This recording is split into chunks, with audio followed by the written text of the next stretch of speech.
La célèbre abbaye de Westminster a accueilli quelques 2000 convives ce samedi 6 mai, à l'occasion du couronnement du roi Charles III, 8 mois après le décès de la reine Elisabeth II. Assis au troisième rang, seul et en civil, se trouvait le prince Harry, malgré les fortes tensions qui l'opposent à la famille royale.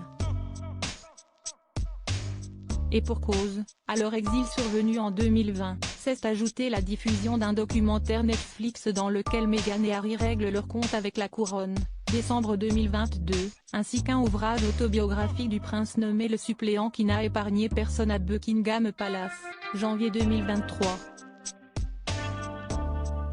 Malgré tout, le fils cadet de Lady Diana était bien là pour voir son père devenir roi. Et à l'issue des 2 heures de cérémonie, les caméras ont capturé un tendre geste du prince. Cachée par une plume du chapeau la princesse Anne, assise devant lui, on y voit pourtant clairement le prince Harry s'incliner durant plusieurs secondes, lorsque sa majesté arrive à sa hauteur. Un pas vers l'apaisement ?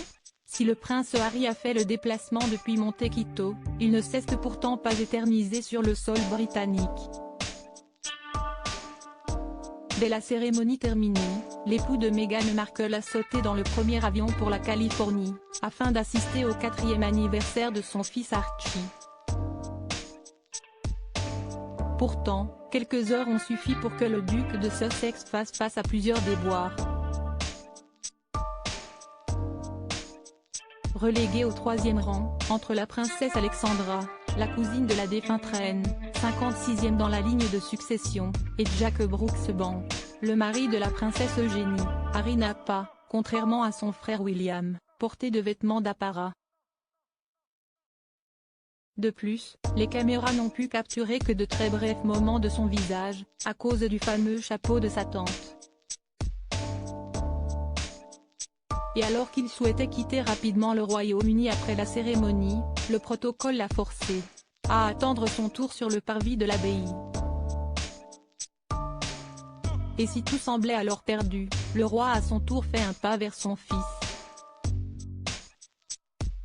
Alors qu'il semblait bouder l'anniversaire de son petit-fils, le nouveau souverain a porté un toast poignant à son petit-fils Archie où que vous soyez lors d'un buffet après le couronnement, alors que le prince était déjà parti, a rapporté une source du Daily Mail. Une lueur d'espoir pour l'avenir des relations royales ? Crédit Photo, agence.